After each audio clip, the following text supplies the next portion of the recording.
الحدید کی آیت نمبر 21 اور 22 تو میں نے کئی دفعہ بیان کی ہے. اللہ تعالیٰ کے علم کے اعتبار سے اللہ تعالیٰ نے تو کس لیول تک بات کی اور وہم نکالا ہے سورۃ الحدید کے اندر. پارہ نمبر 27 کے اینڈ پہ یہ آتی ہے نا سورت.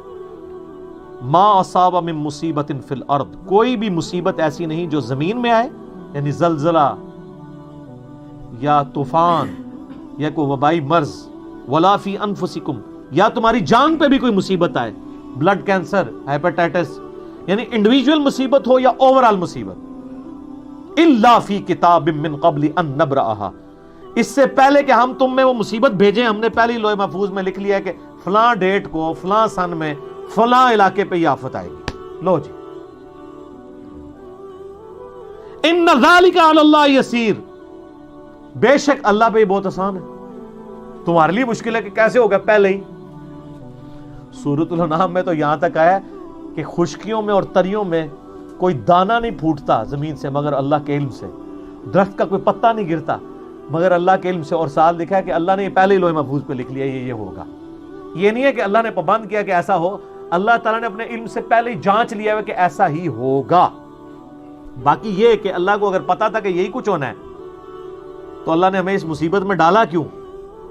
اگرچہ اس آزمائش میں ڈلنے کے بعد ہم اپنی مرضی سے ہی الٹے اور سیدھے کام کر رہے ہیں، یہ تو پھر مان جاتے ہیں، کہتے ہیں ہاں کر رہے تو ہم خود ہی ہیں، لیکن اللہ نے ہمیں کیوں اس مصیبت میں ڈالا نہ. تو اس کا پھر اللہ نے بیان کر دیا کہ یہ سوال نہیں آپ نے کرنا.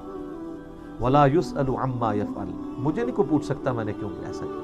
وَهُمْ يُسْأَلُونَ، اب تم نے جو کچھ کرنا ہے وہ اللہ نے پوچھنا ہے. یہ تو کوسچن ہی پہن ہے. باقی یہ ہے کہ ہم جو کچھ کر رہے ہیں اپنے کرتوت اپنی، اللہ نے علم سے جان لیا کہ ایسا کرے گا، نہ کہ ہمیں اپنے علم کا پابند کیا. لہٰذا اچھا اللہ نے ہمارے بارے میں جو کچھ ڈیسیژن کیا کہ ہمارے علم میں ہے تو اس کا رونا کیوں بیٹھ کے روئیں؟ اور یہ اللہ نے پہلے لکھتا ہے، کیا لکھا ہے، کیا پتا ہے تم کیا لکھا ہے؟ جو چیز آپ کو پتہ ہی نہیں اس کا رونا کیوں رو رہے ہیں؟ آپ بیسٹ پرفارم کریں. آپ کو اگر سمندر میں کوئی دھکا دے تو آپ ہاتھ پاؤں ماریں گے یا آپ کہیں گے میری قسمت میں ڈوبنا لکھا ہوا ہے؟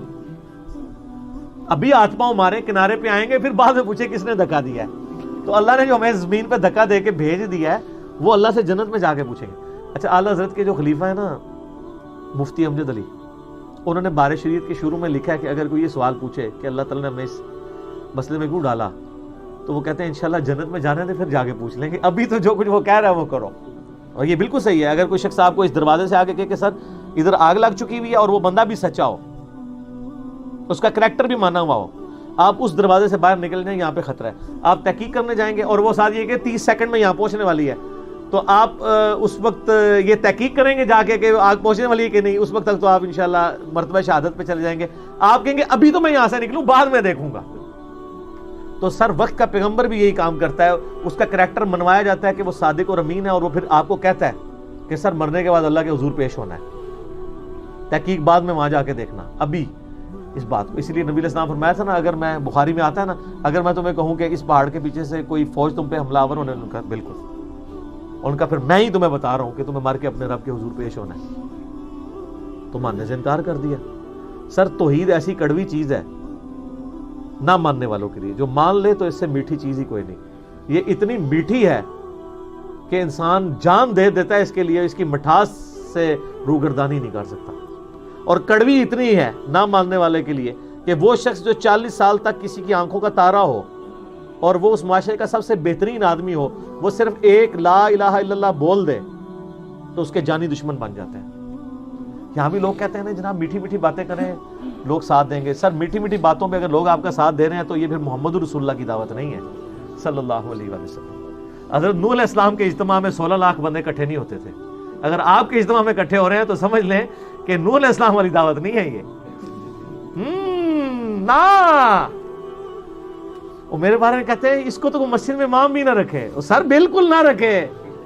سر رسول اللہ صلی اللہ علیہ وسلم بھی دنیا میں تشریف لے آئے اور جس رسول کا آپ کو تعارف کروایا گیا ہے وہ تو جو کوالٹیز آپ کو بتائی گئی وہ تو سب چیزوں سے انکار کریں گے. وہ تو پہلے آ کے مزار توڑوائیں گے. تو آپ نے تو ان کو بھی نہیں، نبی صلی اللہ علیہ وسلم کو اگر اللہ کی غیبی مدد حاصل نہ ہو تو آپ نے ان کے ساتھ بھی وہی کرنا ہے جو حضرت عیسیٰ کے ساتھ کیا تھا یہودیوں نے، اور اللہ نے ان کو جان بچا کے زندہ اوپر اٹھایا. سر یہ بات ہی بہت کڑوی ہے.